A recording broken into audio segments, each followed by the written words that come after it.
Muy buenas a todos, bienvenidos a una edición más de Hablando con Tech Leaders, en un episodio nuevo que llevamos un tiempito sin sacar. Aquí estamos Andrés Torres, Álvaro Sánchez. Hola Álvaro, ¿qué tal? Hola, muy buenas, ¿qué tal? Y hoy tenemos invitado a Manu Fosela. Hola Manu, Hola. ¿qué tal?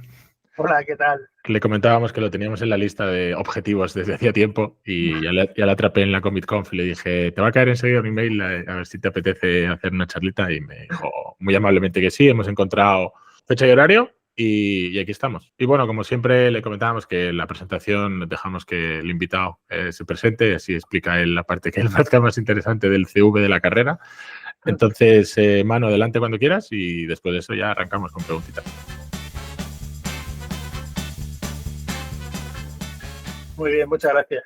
Pues nada, lo primero, encantado de estar aquí con vosotros hablando de temas de liderazgo que me apasionan. Yo soy Manu Fosela, actualmente trabajo en LeanMind como responsable de operaciones. Soy ingeniero de telecomunicaciones de formación con 2 especialidades.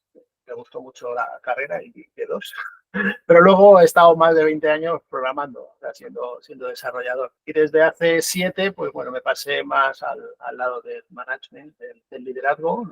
Estuve en Kairos liderando a más de 200 desarrolladores. Y ahora, pues bueno, he dado un cambio, un giro a mi carrera y ahora estoy dirigiendo también, pero un poco más ya temas operativos, más de departamentos. Pero vamos, sigo súper enfocado en temas de liderazgo. He dado ya un par de charlas, me queda una tercera por dar sobre liderazgo. He escrito un libro que estoy pendiente ahora todavía de revisión y edición para publicar. Y también otra cosa que me gusta destacar es que apoyo mucho a los perfiles junior, porque son los seniors del futuro y además creo que desde los que lideramos tenemos una responsabilidad muy grande en apoyar y en fomentar a los perfiles junior. Pues muy bien, un currículum muy interesante y enfocado a muchas cosas de liderazgo, que es la temática, así que perfecto. Pues no sé, como quieras arrancar, ahora si quieres tirar tú la primera. Sí, empezamos, ¿vale? Primero, bueno, estuve escuchando esta semana la conferencia que diste en la Comic Conf y la verdad es que enhorabuena, ¿vale? Es muy interesante. Y bueno, quería empezar con algunas cosas que dejaste, algunas pinceladas, ¿no?, que dejaste en esta conferencia, ¿vale? Lo primero, hablas mucho del liderazgo humano, ¿vale? ¿De qué hablamos, ¿vale? Para la gente que nos esté escuchando, cuando hablamos de liderazgo humano, ¿a qué nos referimos? Vale, bueno, sí que es cierto que hablo de liderazgo humano, aunque yo lo enfoco más a un liderazgo afectivo, ¿vale?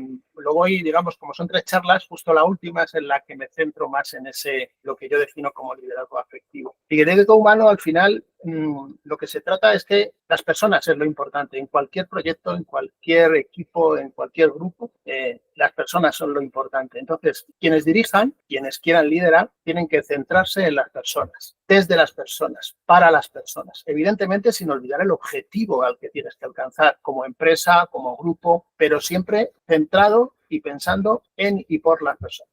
Sí, la verdad es que cuando diriges un equipo, sí es verdad lo que dices, ¿no? El objetivo está ahí, tienes que entregar cosas, pero al final si el equipo no se desarrolla, si el equipo no crece, estas cosas, sabes que también tienes que tener que cuidar mucho, ¿no? Al final, pues a largo plazo la cosa no fluye ni mejor. Es que yo lo que he visto, lo que he vivido mucho es eso, es que tratan a los equipos, pues eso, como muebles, como máquinas, como, ¿sabes? Donde al final yo que dirijo, lo que hago es simplemente, pues voy colocando cosas, pidiendo cosas a la gente, pero me da igual, no me importa su vida, ¿no? Si tienen un problema, ¿no? Y todo eso influye a la hora de entregar, ¿no? De producir. Sí, Entonces, sí, total.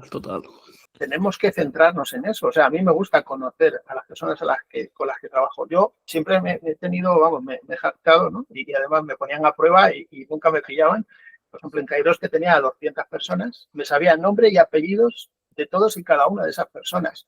¿En qué proyecto estaban? ¿Cuál era su especialidad? O sea, era capaz de decir todo de todos y hablaba con todos. O sea, a lo largo del año siempre hablaba con todos, al menos un par de veces. Porque te digo, me parece muy importante. Yo luego tenía que configurar equipos, tenía que mandar gente a determinados clientes, proyectos. Entonces, ¿cómo lo hace? Si lo hago simplemente teniendo en cuenta sus skills técnicos, lo que ocurría o lo que podía ocurrir, que de hecho me pasó al principio, es que había veces que había equipos que explotaban, porque había personas incompatibles, personas que tenían intereses diferentes, que tenían alguna problemática en su vida que impedía que pudiesen ejercer bien su rol dentro del equipo. Entonces, conocer a las personas facilitaba muchísimo el hacer el equipo ideal o por lo menos lo más aproximado a lo ideal para que eso funcionase. Total, y yo recuerdo cuando, épocas más tempranas de mi carrera, ¿no? Cuando tienes un jefe que ves que se preocupa un poco por estas cosas, por estos detalles y que está un poco encima de estos temas, sí que es verdad que, que se agradece mucho, se agradece un montón.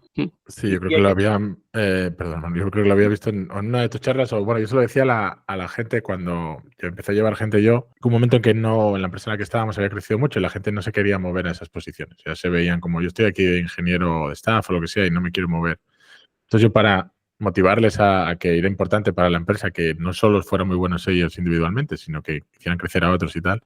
Yo piensa en los managers que has tenido, porque yo creo que Manu lo comentaba también, no solo es que es un buen líder o que piensa que es un mal líder. Imagínate los managers o la gente que has tenido por encima que no te ayudó nada y no te gustaría hacerlo tú evitando todo eso para que alguien tuviera una experiencia pues como la que tuviste me acuerdo de este manager que tuve, este jefe de proyecto, este tech lead que era buenísimo, me ayudó muchísimo. Y hay una parte importante, aunque bueno, yo creo que lo hemos comentado en todos los episodios, que es las personas. Al final estás tratando con personas, entonces puedes identificar lo que dices tú. Mira, las tecnologías, me sé todas las funciones que la release de Java 21, pero es que igual es más importante lo que dices tú, Manu, saber las personas, quién se lleva bien con quién. Yo me acuerdo en la parte más, yo creo que más difícil, la época de la pandemia, pero sobre todo tuvimos un equipo muy grande que estaba en Ucrania cuando la guerra. Entonces yo los 1-1 que tenía con los que eres más, bueno, llevaba como director de tecnología, eran 160 personas, pero yo solo trataba, digamos, más habitualmente, semanalmente, con los principals, con lo que era la categoría más alta que tenían. Claro, con esa gente la conversación esta que teníamos normalmente de, oye, mira, la release, era un poco, mira, yo empezaba la conversación y mira, es que no tengo ni el estómago para empezar a hablarte de esto, dime cómo estás. Pues ahora me he tenido que ir a nuestras ciudades fuera de la ciudad principal porque los bombardeos, pero mis padres no han podido ir, entonces, o sea, te empezaba a contar una historia que dices, bueno, ¿y ahora cómo te hablo yo de la subida a producción de que vamos a cambiar a MySQL 8? Porque es que, ¿sabes? Pero te lo agradecían, pero también te decían, mira, es que la verdad es que me apetece que me hables de trabajo. Me apetece de quitar la cabeza un poco de bombas, guerra, el frente, mi familia, no sé qué. Entonces me das, aunque sea 15 minutos, y hablamos un poco de esto y desconecto. Pero claro, lo que dices tú luego, al momento de sacar las releases, de hacer no sé qué cosas, era, oye, todo este equipo está ahora mismo con la cabeza en otro sitio. Igual no es el momento de apretar tuercas aquí, igual podemos mover tenemos equipo en Polonia también, tenemos más equipos en otros sitios, igual hay que hacer cambios porque la gente no es un robot, ¿sabes? Le afectan todas estas cosas que tiene alrededor. Sí, sí. Total. Y siguiendo un poco con esto, ¿tú crees que la imagen del jefe o del manager serio y autoritario, eso ya no ha muerto? ¿Es algo del siglo pasado? Por desgracia sigue habiéndolo. Y muchas veces también yo me he dado cuenta que hay veces que aunque haya managers, líderes que en un principio sí se preocupan de las personas o intentan, ¿no? Hay veces que la presión, el no alcanzar objetivos hace que esos managers se olviden muchas veces y se convierten en autoritarios. Como también se decía muchas veces, ¿no? Cuando hay fechas de entrega, el Agile, el Scrum, sale por una puerta, porque es que ya, que a mí me da igual que el backlog ni leches, que hay que entregar, que tenemos que salir en el Black Friday, ¿no? Pues muchas veces pasa esto también con el management. Tú te empleas, ¿no? en cuidar, en hacer seguimiento, en conocer a las personas, pero hay veces que cuando llega la presión, hay managers que se olvidan de eso, porque prima el objetivo por encima de todo. Sí, para mí es difícil, un error. Es difícil eso, particularmente para mí, o sea, yo lo he visto muchas veces, ¿no? De que te llega presión de stakeholders, de tus propios jefes, ¿no? Y claro, una de las cosas que tienes que tener clara es también aislar un poco al equipo de esa presión, ¿no? Y protegerles un poco, pero es un tema complicado, no es fácil. Claro, hay que aislarles hasta cierto punto, pero yo creo que hay que implicarles también hasta cierto punto, porque si no, te conviertes en autoritario porque dices, esto es porque sí, y el equipo no lo entiende, y eso siempre es negativo. Ya. Entonces, yo soy partidario hasta cierto punto de hablar, de ser transparentes con el equipo, de contar el problema. Nosotros, por ejemplo, en pandemia nos pasó que tuvimos muchos problemas, como todo el mundo, ¿no? Hubo situaciones en las que hablando, o sea, había una situación en la que dijimos, hay que despedir a la mitad. Y dijimos, pero ¿cómo vamos a hacer eso? O sea, era lo más fácil, a la mitad de un equipo, ojo, no a la mitad de la empresa, pero había una serie de equipos en los que teníamos que prescindir porque el cliente iba a prescindir de nosotros. Entonces tú dices, pues a ver, lógico, matemática, ¿no?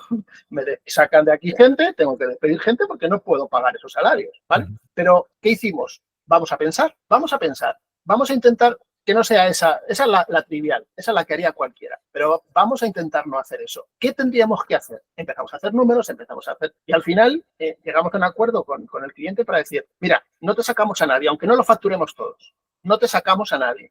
Vamos a aguantar así 2 meses, a ver si os recuperáis y ya empezamos a facturar. Vale, el cliente dijo que por supuesto que encantados, ¿no? O sea, no me sacas a nadie y te voy a facturar la mitad, pues mira, ideal. ¿Cómo lo solucionamos nosotros? Lo que hicimos fue pedirle, o sea, le explicamos a los equipos y le pedimos a la gente que se cogiesen 10 días de vacaciones en ese periodo de 2 meses. Sí, sí. ¿Qué conseguías con eso? Reducir los costes. Entonces, aunque sí que salíamos a perder, pero era algo asumible por la empresa. Con lo cual, nadie del equipo dijo, yo me niego. Todos se cogieron, o sea, y mira que no eran unas fechas, porque no estábamos en unas fechas, cuando empezó la pandemia y no eran fechas de vacaciones. No. Exactamente. Pero si también no puedes la ir gente, a ningún sitio, no puedes hacer nada. Exactamente. Pero como ya sabíamos que eso iba para largo, que la gente en verano no se iba a poder ir de vacaciones porque estábamos encerrados, la gente dijo, pues mira, vale, pues mira, aprovecho y como estamos con los niños encerrados en casa, algunos, pues venga, me lo cojo ahora, tal. Un montón de gente se cogió 10 días de vacaciones en fechas que no correspondían. Y salvamos la situación. Todo el mundo agradecido, porque al final no se despidió a nadie. Y además el cliente también agradecido, porque fuimos capaces de aguantar nosotros el chaparrón y no reducir, porque claro, reducir equipo, al final reducir también el coste. Entonces, ¿cómo se consigue eso? Pues se consigue pensando en las personas y compartiendo cierta información con las personas. Todos estaban dispuestos y se llegó a la solución. Entonces, yo abogo por eso, porque los managers, cuando tengamos problemas y veamos que la solución inmediata es el autoritario, el imponer, el sacar el látigo, nos vamos a quedar más horas, no sé, es pensar, vamos a pensar una solución, vamos a intentar ver para no llegar a... Y si hay que llegar, por lo menos que el equipo sepa por qué, cuál es la razón. No, muy buen ejemplo, la verdad. Nosotros tuvimos algo parecido ahora recientemente porque la empresa ha pasado por una startup y bueno, o sea, el runway se acababa y tuvimos esta conversación muy transparente con la gente. Mira, ¿qué hacemos? Gente se redujo la jornada porque tenían otras cosas, gente se cogió vacaciones, hubo alguien que decidió que no, porque había pasado por una situación similar y que prefería pasar página, ir a otro tipo de empresa que no fuera startup, pero yo estoy muy a favor de eso porque a mí muchas cosas que me molestaban cuando de managers era que no me trataran como, vamos a decirlo, como un adulto responsable que entiende que una empresa gana dinero pues vendiendo servicios, vendiendo software, vendiendo, si eres una consultoría, pues las horas, si no vendes el producto. Entonces, a mí que se me taparan una serie de... Yo entiendo que hay una delivery que tiene que ser esta fecha, pero vamos a ver, bueno, vamos a reducir eso. Vamos a tener la conversación abierta porque nosotros también podemos aportar. Igual que si fuera una conversación tecnológica, pues hablaría con 4 o 5 ingenieros, compañeros. Oye, estoy pensando microservicios aquí, ¿por qué no escalamos? Introducimos algo como Kafka, no sé qué. Tienes una conversación honesta con gente que va a dar su opinión. Para otras cosas se notaba un poco que se guardaba información, luego te enterabas igual, porque al final es como todo en la vida, te enteras por otro sitio. ¿Y por qué no se habló esto en la reunión en la que hablamos de las fechas? Porque nosotros pudiéramos haber aportado cosas. Entonces no me gustaba que se infantilizara un poco al ingeniero, que lo he visto en la empresa nuestra pasó y lo he visto en otras con amigos que me lo dicen. No, nos tienen ahí como yo a mis críos que no les explico, pues vamos a ir de vacaciones o no, les llega una información y ya está, tienen 2 años y el otro tiene 5, ¿sabes? Pero un ingeniero de 40 años o de 30 y muchos, o de 20, da igual la edad, es, oye, mira, ¿sabes que esta empresa da dinero porque hacemos esto, esto y esto?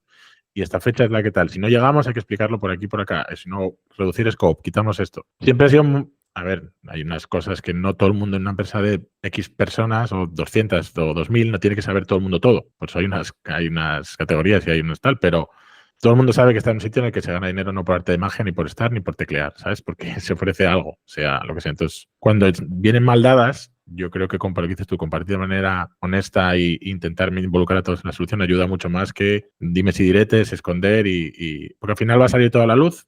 cuando ya sea tarde para reaccionar. Exactamente. Estoy muy de acuerdo en ese approach de tratar a la gente con transparencia. Sí. Y yo creo que están en el de Ramón, la entrevista de Ramón Medrano, pero sobre lo que hablabas del liderazgo humano. Hay un libro que recomendó él, que yo no lo conocía, que era Radical Candor, era algo así, Candor, no sé qué. Bueno, era sobre ese enfoque más humano de liderazgo humano, etcétera. Está muy chulo, porque leí por encima, digamos, cuando él lo recomendó, y va un poco por el estilo. Sí, la gente, bueno, lo volvemos a poner en los links que ponemos en la descripción. Yo justo, mi referente, digamos, en eso del liderazgo humano, humanista, es Xavier Marcet, que conocéis, que habla mucho de este tipo de liderazgo. Digamos, ha sido para mí una fuente de inspiración. Sí que es cierto que te digo, no comparto todo, ¿no? O todo al 100%, pero estoy muy alineado con su forma de enfocarlo. Sí, yo también le sigo. De hecho, tengo aquí una preguntilla sobre una cosa que dijo el otro día. A ver cuál era tu opinión sobre eso. Vale, pues sí, le doy. El otro día Xavier Marcet sacó un artículo, ¿no? En el que decía que otras cosas, ¿no? Que cosas bastante acertadas según mi punto de vista, ¿no? Y que, entre otras cosas, decía que la confianza es la esencia del liderazgo, ¿no? Tenías que confiar en tu equipo, tenías que tener un entorno de confianza alrededor de tu equipo y demás. Según tu experiencia, ¿cuáles son las claves para, desde nosotros, desde el management, poder crear ese entorno de confianza? A ver, bueno, yo parto lo primero. Cualquier persona que vaya a liderar equipos le tiene que gustar tratar con personas, ¿vale? Es algo que no todo el mundo lo piensa, porque piensa más en el rol y en que voy a dirigir, voy a ser responsable de determinado producto, de tal, pero no piensa que eso implica, te tienen que gustar las personas, si no va a ser muy difícil. Si no hay, no vas a ganar confianza con nadie, te lo garantizo. Si no te gusta tratar con las personas, y tratar, no te digo es irnos de cervezas, es tratar cosas buenas y cosas malas, o sea, en el trabajo me refiero. Lo segundo, tú tienes que predicar con el ejemplo. O sea, la confianza, como el amor, como otras tantas cosas, se empieza dando. Tú lo tienes que dar a ciegas, sin haber antes recibido nada. O sea, yo no sé, nos acabamos de conocer, pero tú estás en ese rol, yo estoy en este, yo confío en ti. Si estás ahí es porque tienes que valer para eso. Porque a lo mejor yo ya acabo de llegar y tú ya estabas en ese rol, o alguien, pues humanos o en algún proceso, ha seleccionado y este es el equipo con el que yo tengo que trabajar. Porque muchas veces, no, la mayoría de las veces no elegimos a los equipos, sino pues ahora vas a este proyecto y vas a este proyecto con un grupo de personas. La confianza, primero, desde el líder, desde quien dirige, tiene que partir de dar toda la confianza del mundo, confiar en su equipo ciegamente. Eso, al final, siempre, te digo, como en el amor, es devuelto multiplicado. Yo confío en vosotros, yo confío en ti. ¿Tú qué haces? ¿Cómo lo haces? Perfecto. Vamos a trabajar. Y eso también a veces, el tercer punto luego es, para ganarte la confianza, es ser muy transparente y comunicar. Porque tú confías, pero ellos te van a preguntar. El equipo te va a preguntar, el equipo va a necesitar explicaciones, va a necesitar razones, va a necesitar un montón de cosas. Y eso solamente lo consigues siendo transparente y comunicando lo bueno y lo malo. Por eso también el autoritarismo no cabe ahí. Porque yo tengo que explicar, tengo que intentar haceros entender la situación y que, pues si tenemos una serie de fechas de entrega, y por eso dentro de esa confianza a lo mejor supone decir, oye, pues vamos a cambiar la forma de trabajar, porque si hay que entregar en esta fecha, esta metodología, esta manera no funciona. Esto es un cuello de botella, esto es un stopper, esto es, pues vamos a hablarlo, pero tiene que haber mucha comunicación y mucha transparencia también. Me hace gracia eso que parece obvio, pero joder, es verdad que para gestionar personas tiene que gustarte tratar con personas, evidentemente. Es que si no, o sea, tu energía se va fuera día tras día, ¿no? Y sí que es verdad que en nuestro sector hay mucha gente que llega a posiciones de liderazgo, de manager, viniendo un poco pues de posiciones de desarrollo donde se siente cómodo, donde es feliz, ¿no? Donde tal, ¿sabes? Y a lo mejor le falta un poco esas skills, ¿no? Esa parte de gestionar personas, ¿no? Sí, que es que desgasta mucho y es dura, o sea, sí. También es muy satisfactoria, ojo, si te gustan las personas es muy satisfactoria, pero si no te gustan las personas va a ser un calvario, es como tener niños, o sea, tener niños cuando hay gente que me dice, si lo llego a saber, no sé qué, pues a lo mejor es que no te gusta tener niños, ¿vale? Tener niños tiene su coste a nivel de tu vida, ¿no? Y de la de tu pareja, pero sin embargo tiene una satisfacción que cumple con creces y suple con creces esa parte negativa, ¿no? Pero claro, si a ti no te gustan los niños, lo tuyo va a ser un calvario y para los niños también, porque es que has elegido algo que luego Que no va realmente contigo. no te gustan, claro. Y con el management es exactamente igual. Te tienen que gustar las personas, si no, va a ser un suplicio y no va a funcionar. Al final no va a funcionar. Aquí yo creo que lo hemos hablado alguna vez, que, bueno, casi todos los episodios, que es otro trabajo. Es otro trabajo distinto, que empiezas, el problema a veces te frustras porque tú eres senior, super senior y te van a promocionar y dices, bueno, pues ya soy super senior, pero no eres senior de llevar personas. Probablemente no lo hayas hecho o... Es verdad que hay una serie de gente o en que tiene la... Depende de cómo sea la empresa. Por ejemplo, nosotros tuvimos la suerte que era una muy pequeña. Entonces, acabas en puestos de liderazgo un poco por cómo te mueves tú con el equipo. Comentaba Félix, yo creo, él dice, mira, yo soy muy de... Si veo un problema, lo voy a arreglar. Entonces, ese tipo de... Como soy yo, acabo, dice, porque quiero volver ahora a individual contributor, pero sé que voy a acabar otra vez arriba, porque a base de meter la cabeza en muchos agujeros, acabas ahí, porque te pone. Entonces, hubo un momento que nuestra empresa duplicaba gente y la gente que nos movíamos un poco con los problemas que veíamos tal, acabas ahí un poco por inercia. Luego ya es verdad que te tiene que gustar o no. Hay gente que dijo que no. Hay gente que se fue porque la inercia de la empresa era crecer y no le gustaba y quería estar en sitios más pequeños. Pero lleva un poco eso, que tienes que adaptarte a un nuevo trabajo que va a tener mucha más parte de personas que de tecnología. Aunque sea un liderazgo técnico, en el que hemos hablado aquí más de una vez, que yo no veo un engineering manager o otros roles sin una capacidad técnica para tratar con ingenieros, ¿no? Que también toca un poco con lo que hablábamos antes de vas a llevar personas, pero tampoco tu trabajo es happiness manager. O sea, no estás ahí para que todo el mundo esté contento, todo el mundo para que la gente entienda lo que hay que hacer, que la empresa tiene que dar un dinero porque hacemos una serie de cosas y explicar lo que dices tú. Yo sobre todo lo veo porque a veces que se comunicaba mucho, lo vi con jefes que tuve yo creo que caí en ese pecado también alguna vez. Comunicar mucho, digamos, las decisiones, vamos a hacer esto, vamos a repetirlo mucho, pero no tanto el razonamiento que llevó a esa decisión. Entonces, la gente, vale, ya sé que vamos a irnos a la nube, vamos a cambiar de AWS a Azure. Lo has dicho 80 veces, hay muchas páginas pero no se ha explicado mucho por debajo qué es el razonamiento. Es dinero, es un partnership, es para ahorrar, es por conocimientos, es porque vamos a crecer con... Entonces, hay veces que es una explicación obvia, entonces, bueno, o para ti crees que es obvia, es obvio, ¿sabes? Tenemos un partnership con Microsoft, pero igual todo el mundo nos ha enterado. Es una empresa de 2.000 personas.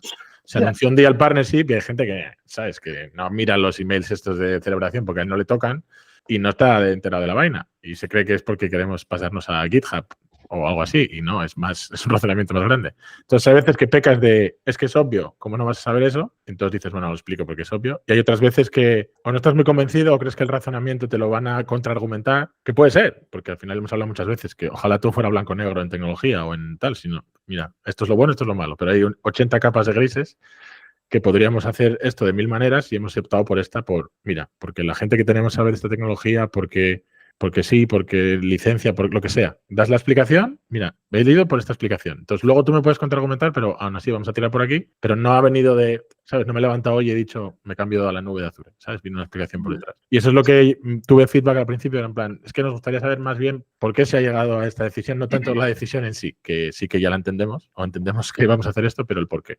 Y yo creo que de ahí me tengo una pregunta sobre lo de... Sí.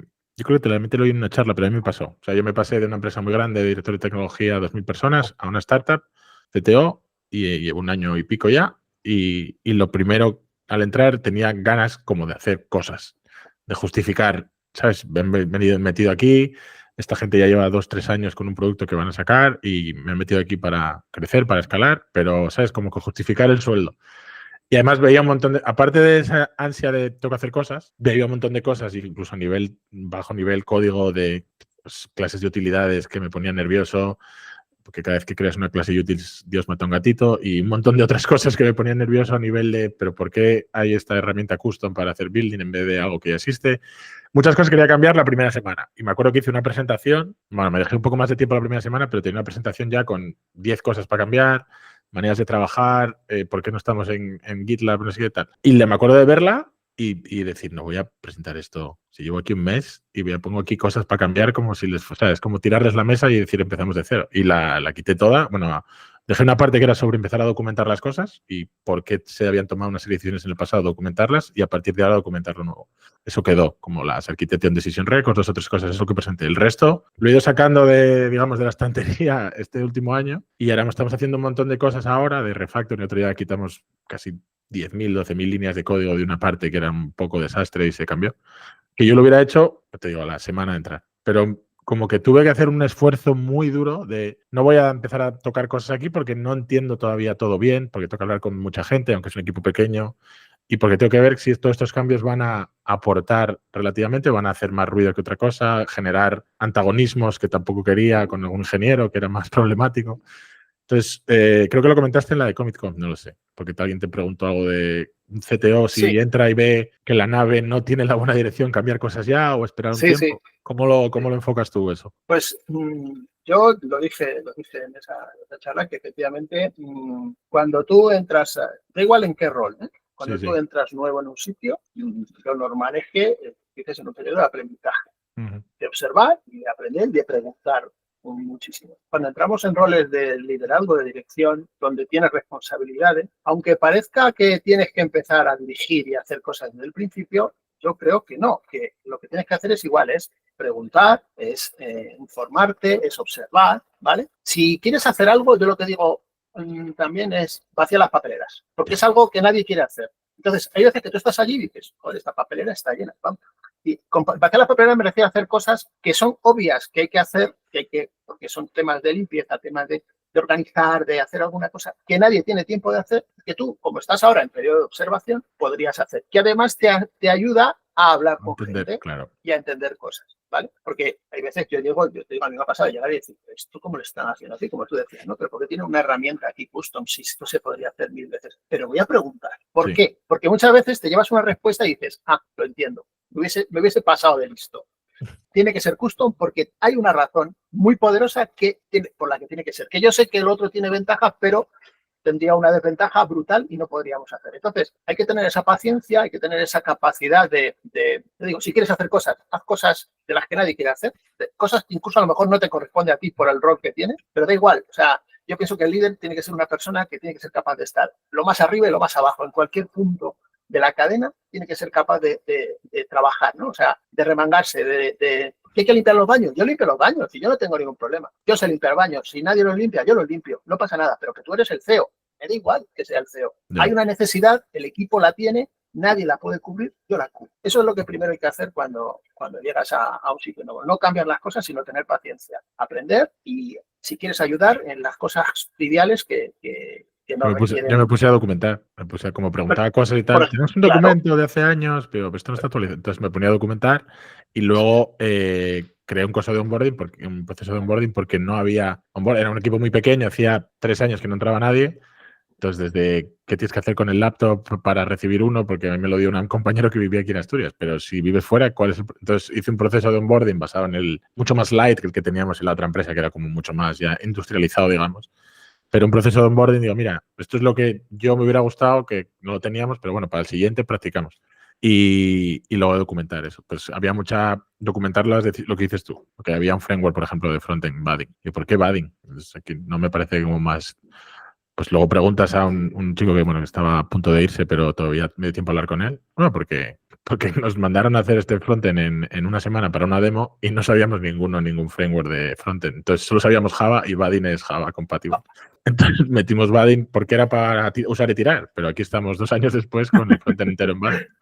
Y cosas de licencias, me puse a mirar, como tuve la experiencia de la otra empresa en la que crecimos muy rápido y todo lo que se hacía un poco a mano luego se quedaba por ahí, entonces licencias que se pagaban, que no usaba nadie, entonces empecé a mirar ahí qué licencias pagábamos con la persona que llevaba la facturación y licencias ahí pues eso, del Vaadin Test Bench que no usábamos, por ejemplo, que bueno, son 1000 euros de aquí que te quitas y vas preguntando. Y lo que dices tú fomenta mucho la conversación de por qué y que no es un por qué, digamos, pero esto porque lo hacéis está mal. Claro, te lo juro. De hecho, la empresa es basada en blockchain.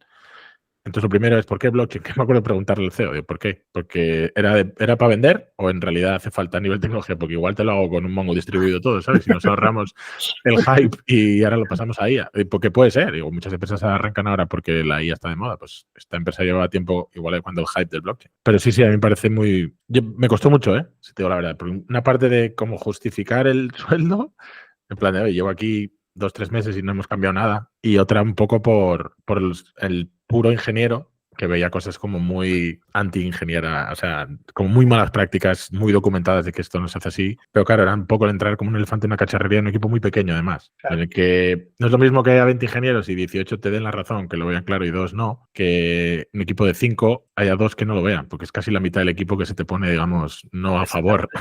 Y es empezar a contracorriente ya en un equipo tan pequeño, complicado.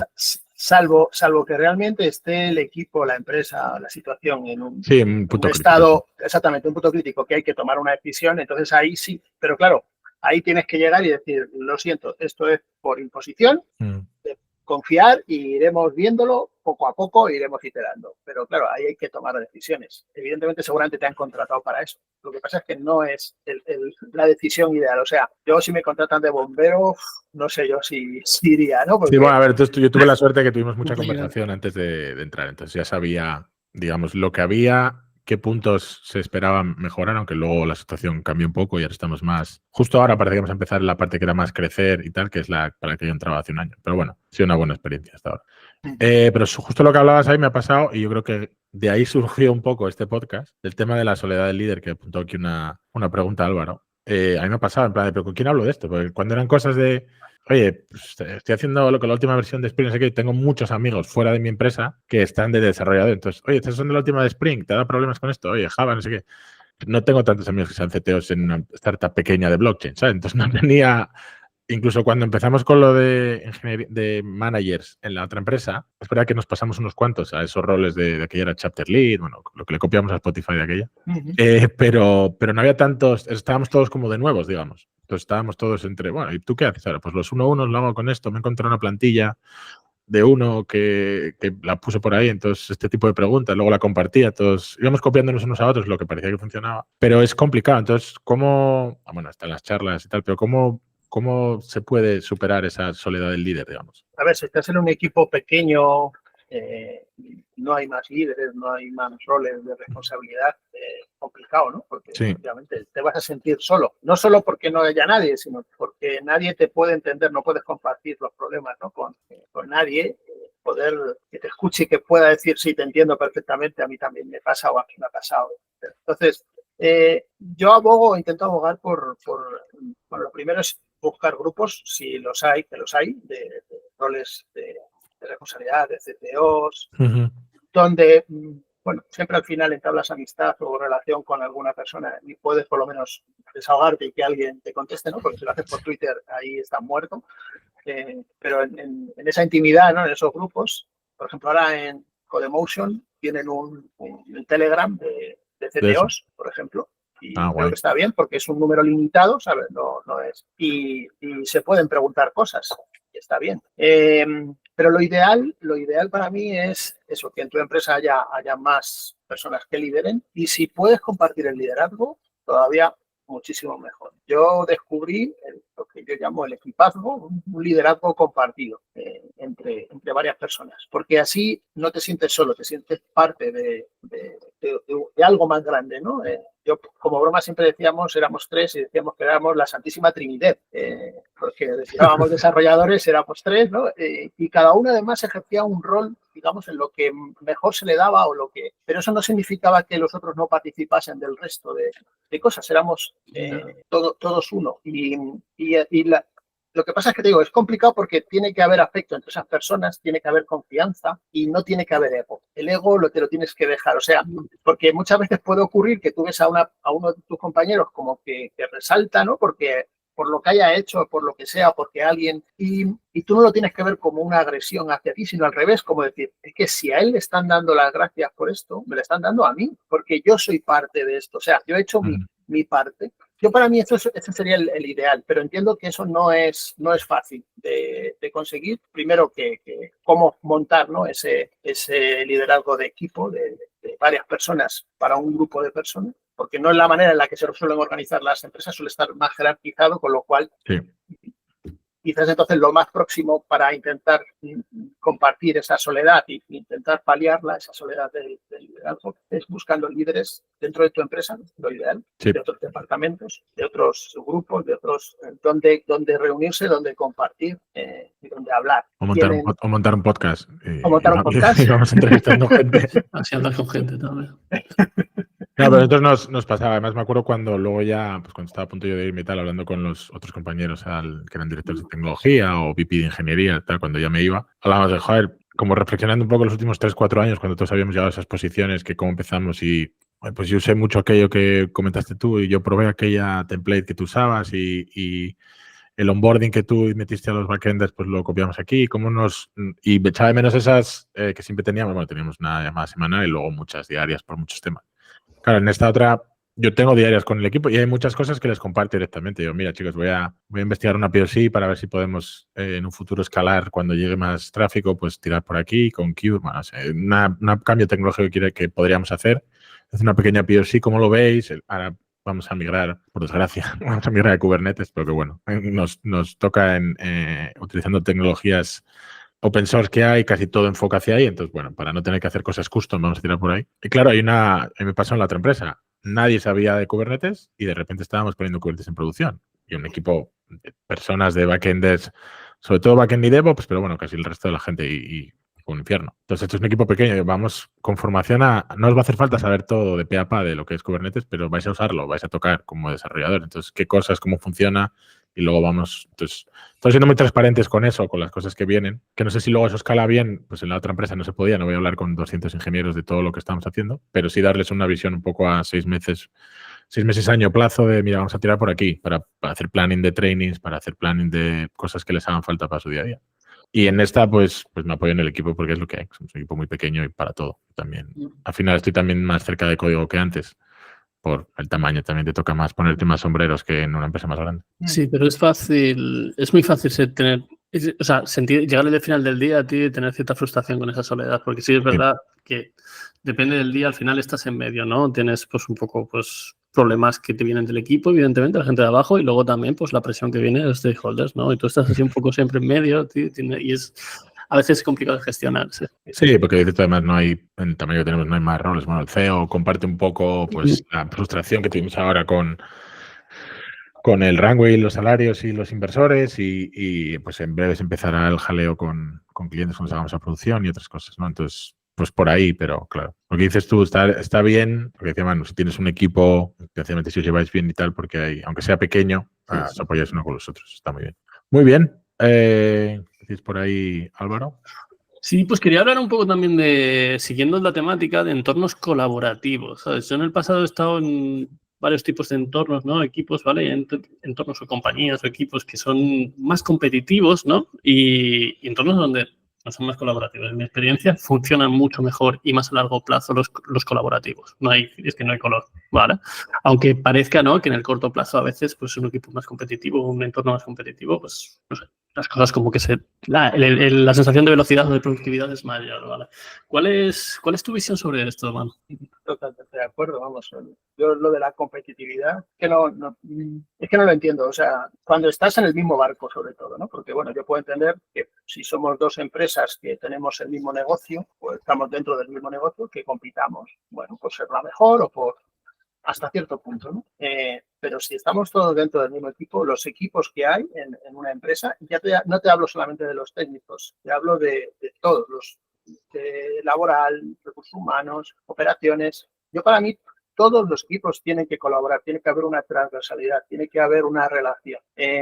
Al final, si todos sabemos o pensamos que vamos en el mismo barco y que mi problema y tu problema son el mismo, o sea, aunque sean diferentes problemas, pero son ownership del mismo, de todos, funciona todo muchísimo mejor. Y esa es mi experiencia. Yo cuando ha habido competitividad, siempre ha acabado mal todo. Pero el problema ahí son los incentivos. Yo cuando he visto, por ejemplo, ese entorno competitivo ha sido, por ejemplo, trabajando en empresas de consultoría, donde había incentivos de promociones y demás, donde competías con el de al lado para una promoción, por ejemplo, y cosas así.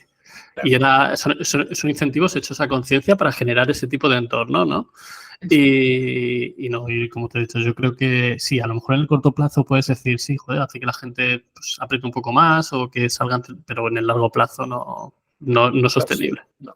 Los incentivos son perversos siempre, porque el ser humano al final los hackea para obtenerlos. O sea, y al final lo que haces es que pierde el valor porque a lo mejor tú consigues el objetivo, pero has hecho que 3 no lo consigan. Con lo cual, al final, solo se consigue un 25% del objetivo. Yo soy feliz porque consigo el objetivo, pero la empresa no puede ser feliz.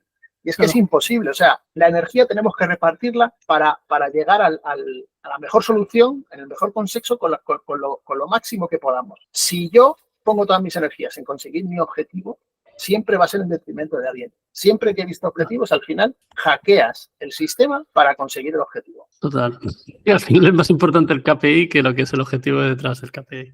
Y muchas veces consigues el objetivo, pero es pan para hoy y hambre para mañana, porque lo has conseguido de tal manera que el siguiente paso hace que se caiga, que no funcione, que se rompa, pero yo ya lo he hecho. Es que no consiste solo en eso, ¿sabes? O sea, y relacionado con esto, desde nuestra posición de managers, ¿cómo se logra o cuáles son las claves o cosas que te han funcionado a ti para generar este entorno de colaboración, tanto dentro del mismo equipo como con otros equipos también de la compañía o de la empresa? Es decir, que muchas veces está los típicos problemas estos de que no, yo soy del equipo de desarrollo, está el equipo de infraestructura y hay ciertos problemas y fricciones y demás. ¿Cómo se puede hacer para que haya un entorno un poco más de colaboración, ¿no? Y de ownership en este sentido? Pues yo pienso que primero dando ejemplo en que tú como líder colabores con todos y que hagas de padre un poco en el sentido de decir, niños, llevaros bien, ¿no? Porque todos somos, o sea, tienes que hacer promulgar mucho que todos somos un mismo equipo y que si uno va mal, tenemos un problema todos. Tenemos que ir todos bien y todos a la par. Y luego teniendo mucho cuidado con cuando ves que hay actitudes o circunstancias que hacen que hay esa competitividad o que se empiezan a crear silos o que se empiezan a decir, es que este es mi problema, ¿no? O es que esto es culpa de... No. O sea, ahí tienes que estar muy pendiente para rápidamente pararlo e intentar, pues eso, hablarlo, reunir, ver cómo solucionar, o sea, cómo acabar con esa fricción o con ese... Sí, pero sobre todo, ahí tienes razón, yo me ha tocado hacerlo varias veces, de no parar el juego este de echar las culpas a uno al otro, ¿no? Sino decir, oye, paramos aquí nos hace esto, venga, vamos a hablarlo, ¿vale? Y empezar a encauzar la conversación hacia otra dirección, ¿no? Eso es que, digo, si tú lo permites o no te quieres complicar, porque muchas veces es más fácil decir, bueno, que se maten y a mí ya que me lo den eso, ¿no? Porque yo al final soy el responsable de esto y esto se va a hacer. Pero es que, claro, por eso te tienen que gustar las personas. Es que te vas a tener que implicar en una serie de problemas, vas a tener que hablar con unos, con otros, intentar hacer ver los puntos de vista, hacer que empaticen, entender, ¿no? Y tranquilizar también el decir, bueno, no pasa nada. O sea, si tú tienes este problema, si no llegas, no pasa nada. Vamos a ver cómo intentamos llegar o cómo lo solucionamos, pero no le eches la mierda a otro o a otro equipo. Sí. Porque de esta manera lo que estamos haciendo es hacer todavía más grande el problema. Y te toca lidiar con eso y hacer tener mucha inteligencia emocional, mucha mano izquierda para poder gestionarlo. Pero te tienes que meter a fondo. O sea, si tú no te metes, si tú dejas que esto aquí es los juegos del hambre, pues evidentemente es lo que vas a tener, los juegos del hambre. Y luego serás tú responsable de lo que ocurre. Sí, al final eso escala, también. Claro, o sea, porque...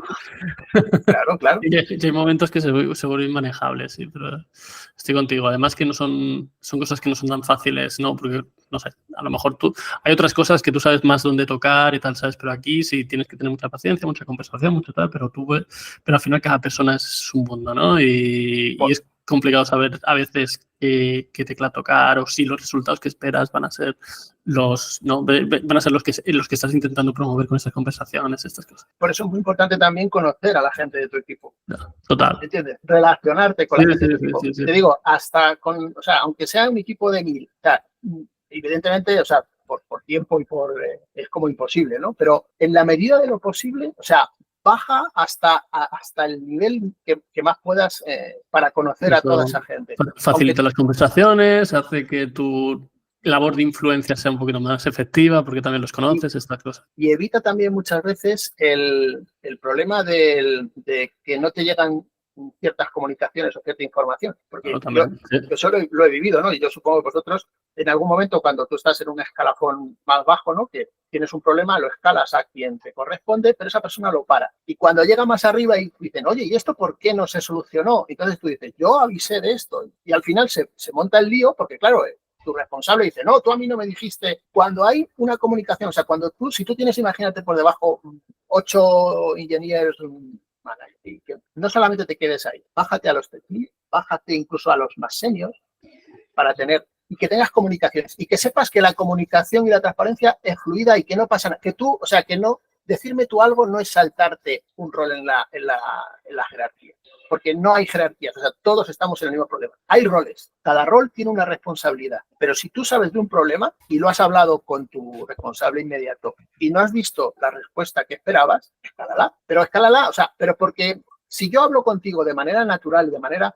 Tú me puedes hablar de ese problema y además no como chivándote, no, es que se lo he dicho a mi engineer manager y no me ha hecho caso. No, sino como diciendo, estamos trabajando en este problema, tenemos este problema, ¿qué tal? Y a lo mejor a mí no me ha llegado, pero le pregunto a la otra persona o ya vemos, o sea, si ha generado ese buen ambiente, esa comunicación va a fluir y no hay problemas de egos, ¿no? De es que me has saltado o es que no has hablado conmigo. No. Es que todos estamos en el mismo barco y tenemos que solucionar los problemas. Y si hay algo que no ha escalado, tiene que escalar, o sea, tiene que llegar. Y para eso tú tienes que ser una persona que digas, tengo mi despacho, mi Meet, mi Teams, lo que sea, lo tengo abierto 24/7. Yo siempre se lo digo a toda la gente con la que trabajo. Yo para vosotros estoy 24/7. Vosotros espero que solo estéis vuestras 8 horas, vuestras 40 horas semanales, ni una más ni una menos. Pero si tenéis algún tipo de problema o detectáis algún tipo de problema, yo para vosotros estoy 24/7. Y mis puertas están abiertas para todo momento. Porque es que creo que tiene que ser así. Sí. Somos los líderes los que estamos al servicio del equipo para facilitarles su trabajo y para que salgan las cosas. Entonces, tenemos que estar ahí. Sí.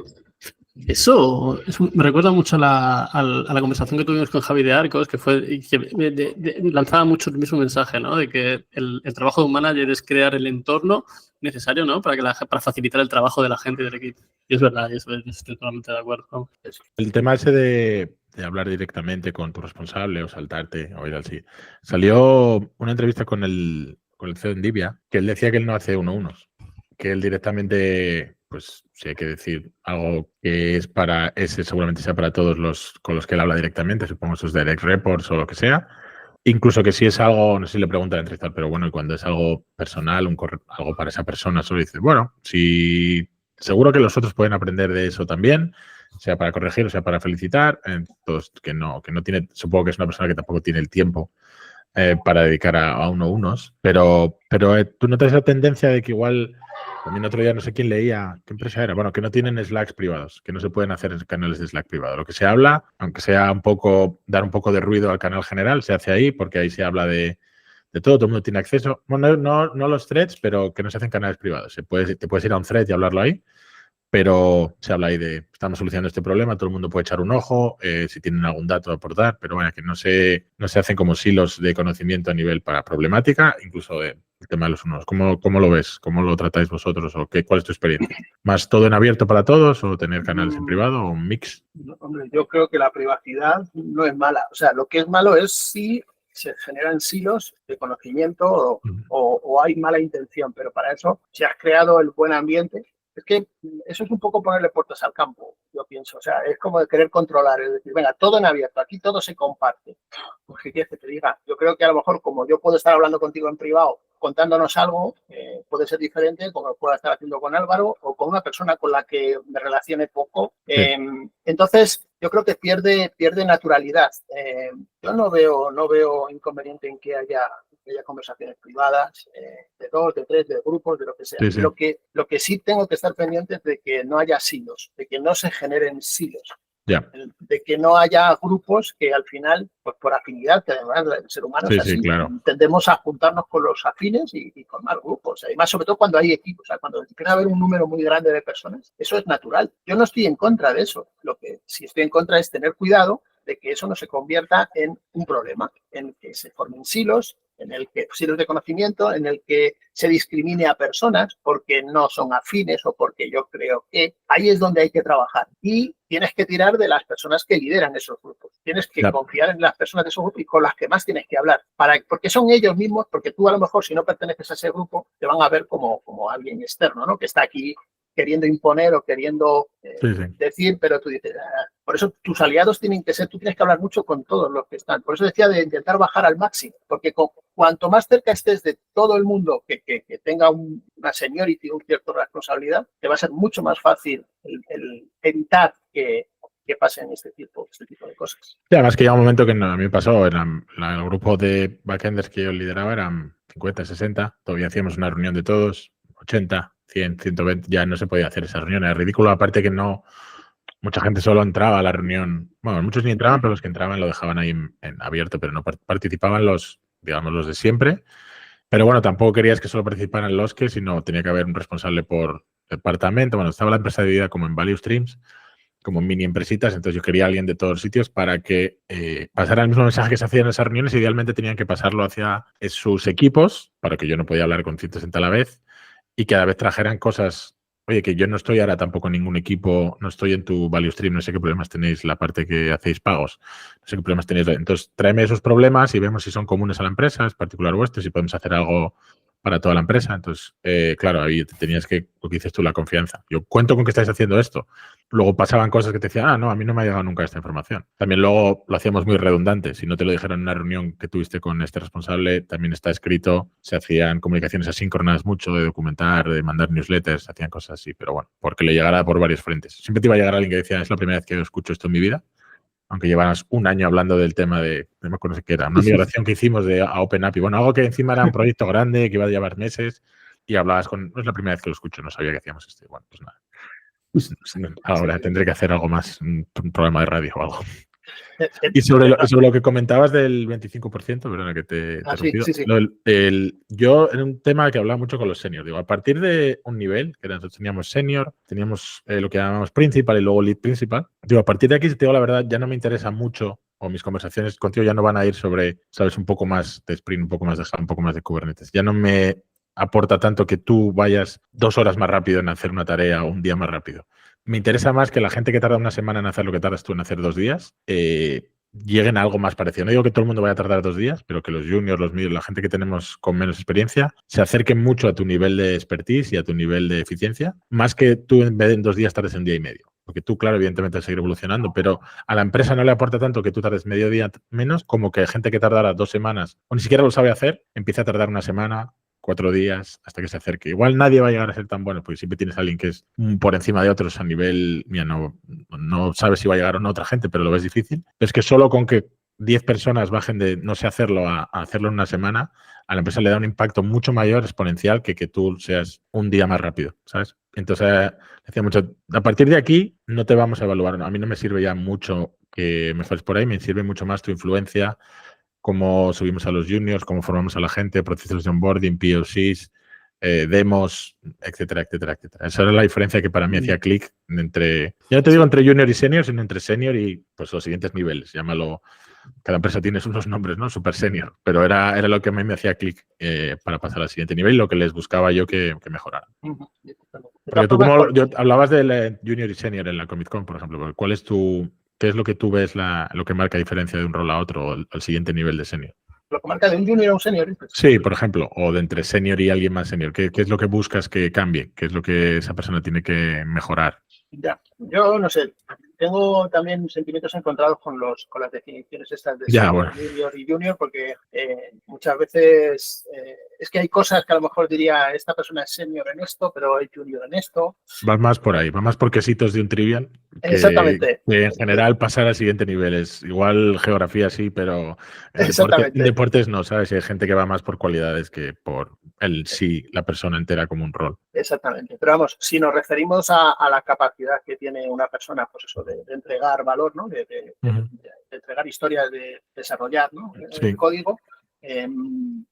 Pues evidentemente, bueno, lo primero, creo que también los equipos muchas veces se conforman mal porque quieren meterte a 10 meses en el mismo equipo, ¿vale? Y eso no funciona. Eso no es, vamos, funciona, pero no es eficiente, ¿vale? Tú necesitas tener un equipo equilibrado. Y un equipo equilibrado al final supone tener gente junior. Gente junior que con ganas, con actitud, gente que obedezca más que cuestione, porque al final también la diferencia entre el senior y el junior, cuando tienes experiencia, me refiero, vuelvo a decir, me refiero al tema técnico, al ser capaz de conocer y de entregar, de tener esa experiencia. El senior tiende a cuestionar más muchas cosas que el junior. Y hay veces que sí que quieres esa cuestión del senior porque necesitas, porque no estamos seguros por dónde tirar, y al plantear una solución y que la cuestione el senior, pues justo desvelas todas las incógnitas y eres capaz de tomar la decisión más fácilmente.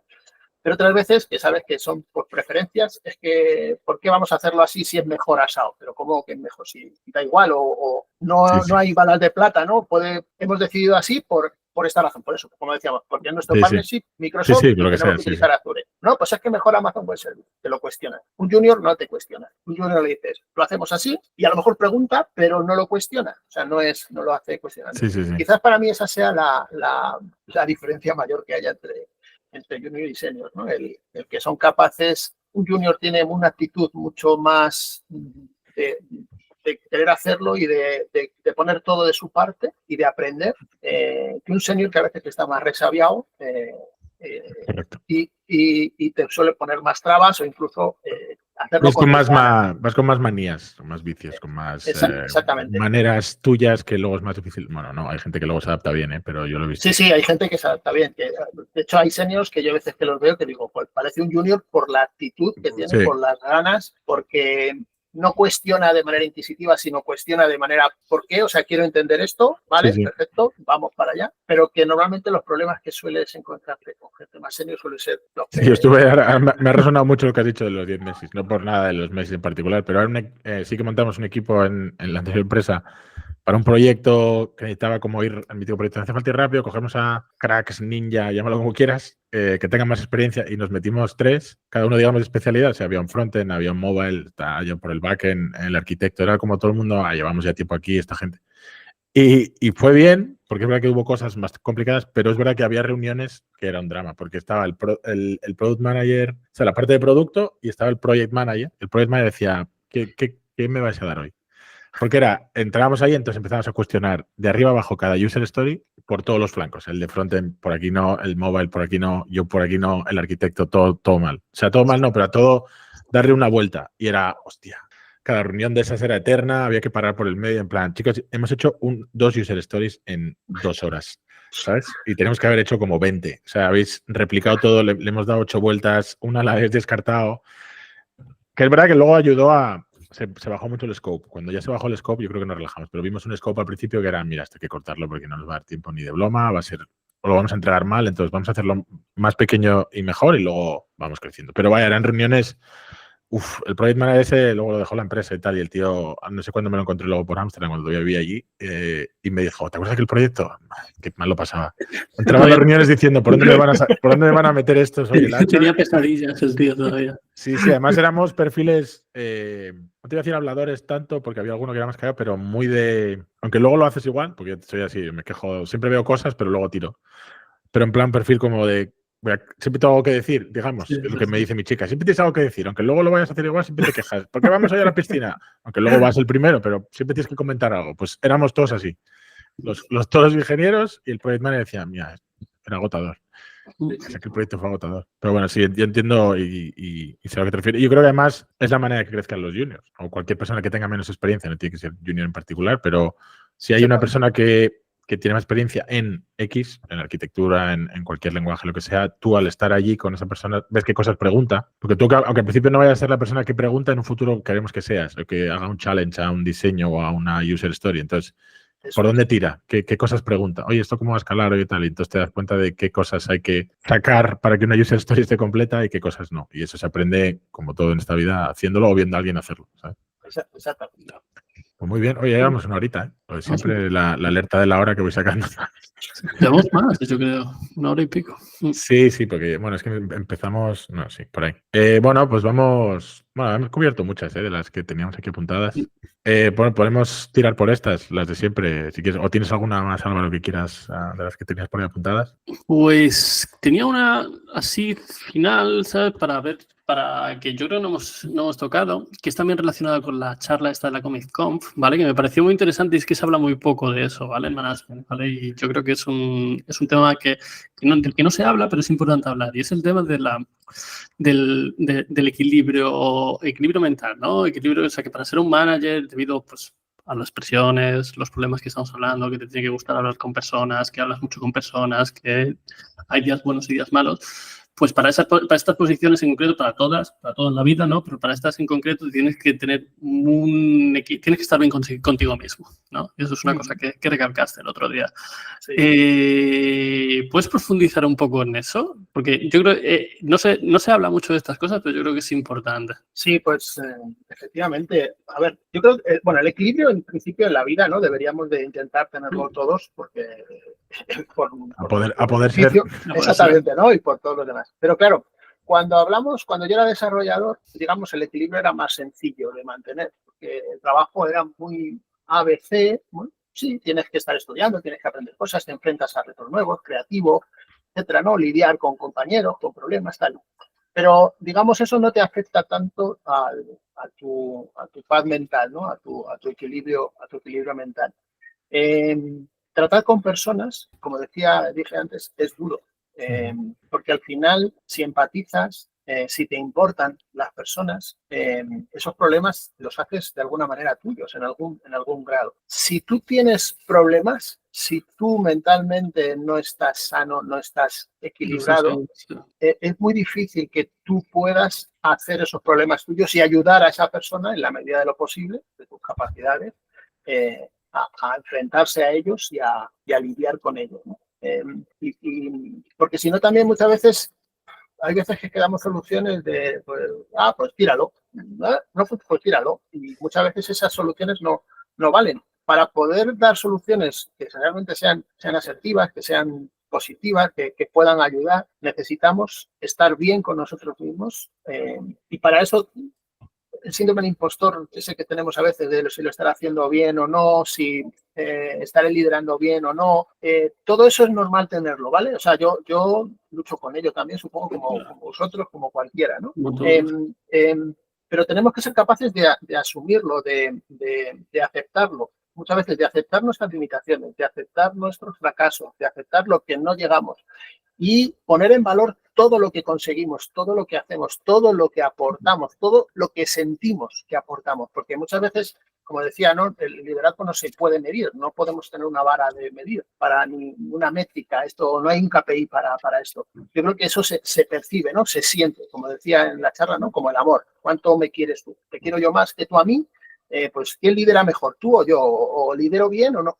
Al final eso lo sentimos. Todo eso que sentimos positivo, de que estamos liderando bien, eso es lo que nos tenemos que llevar, a lo que tenemos que abrazarnos para saber que lo estamos haciendo bien y que estamos aportando. Y evidentemente ser conscientes también de esos problemas que nos surgen por esa síndrome del impostor, por esos errores que cometemos, que fallamos, que no hacemos bien, que creemos que podríamos haber hecho mejor, asumirlos, aceptarlos, trabajarlos. Para eso es bueno. Era importante, ¿no? Como decía, lo de hablar, compartirlo con alguien, que también, como decía en la charla, que si no tenemos a nadie, pues hay profesionales, ¿no? De psicología, de terapeutas, coaching, no sé, depende cada uno, ¿no? De lo que pueda necesitar o en qué punto esté para ayudarnos a estar bien, en equilibrio con nosotros mismos, porque necesitamos líderes, necesitamos gente que nos lidere en el mundo en general, o sea, desde lo más arriba hasta lo más abajo, ¿no? Y las personas que podemos tener esa capacidad, bien por naturaleza, bien también porque lo hemos aprendido, ¿no?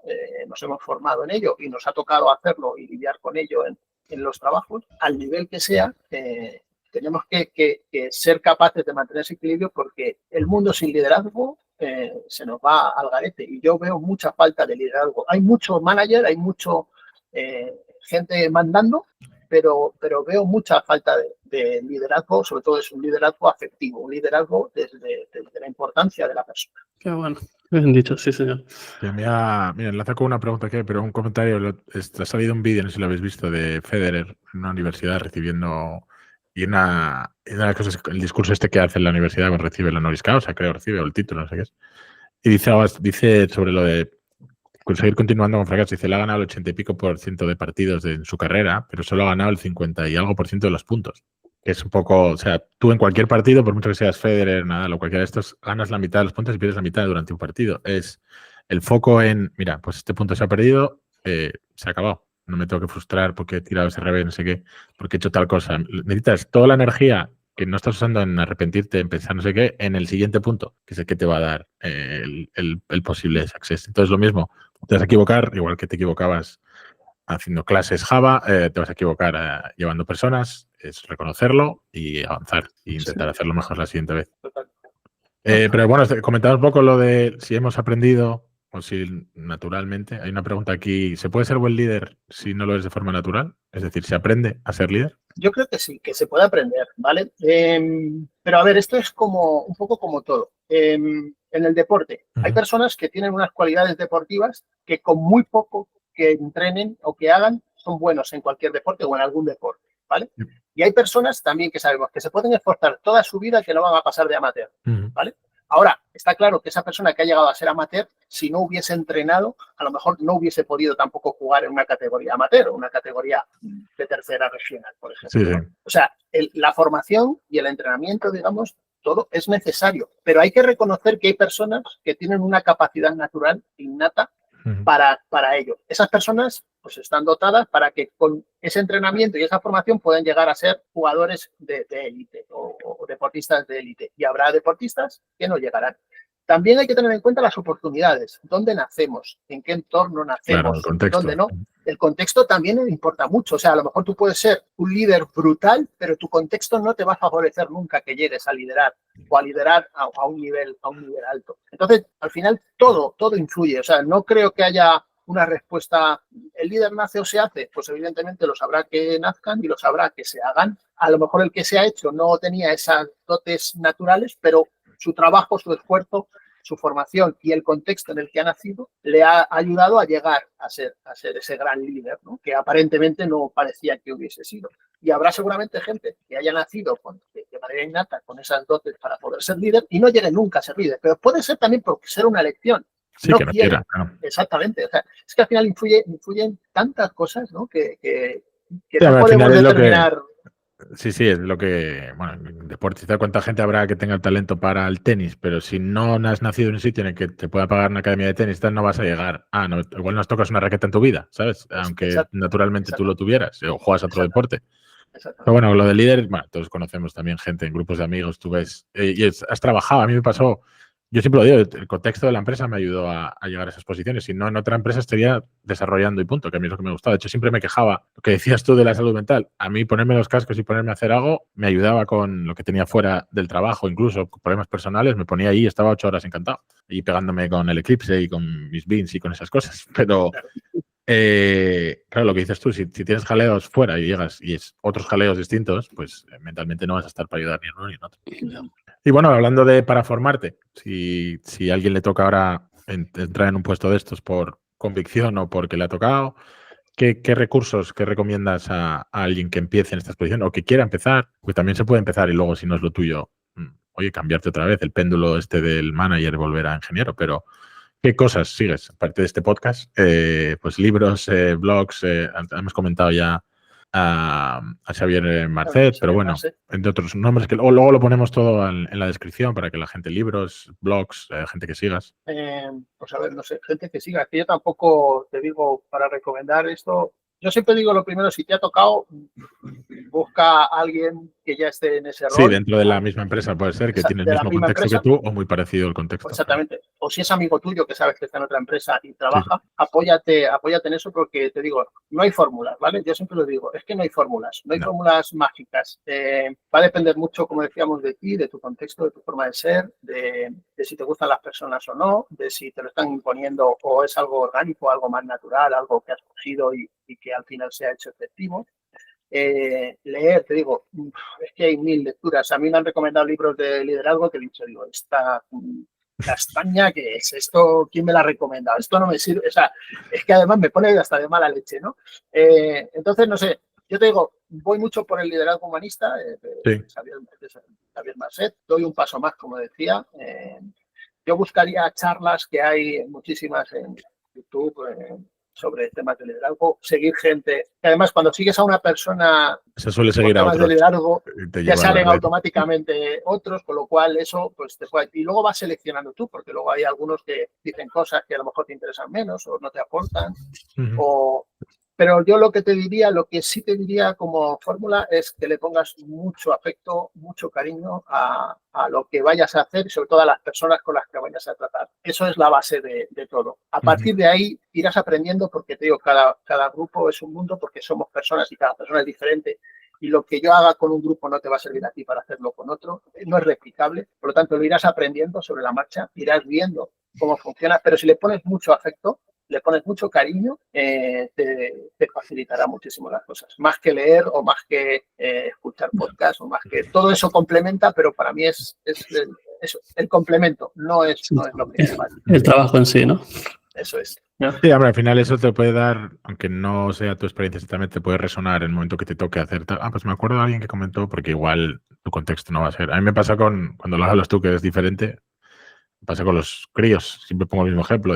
Mira, cuando lo que hicimos que funcionó con el mayor, lo aplicamos lo mismo al pequeño y no tuvo nada que ver. O sea, la comida hacíamos esto, no le vale.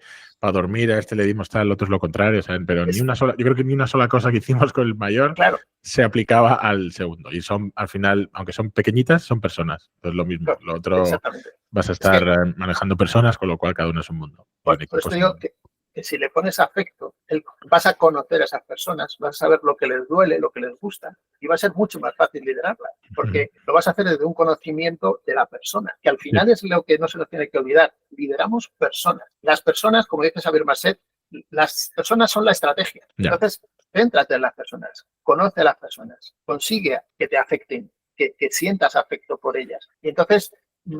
te digo, no hacen falta fórmulas, como tú decías. Lo que aplicó con este no aplica con el otro. Correcto. En cuanto los conoces, sabes lo que funciona mejor y lo que no funciona para obtener al final el resultado, que es por lo que a ti te mandan, ¿no?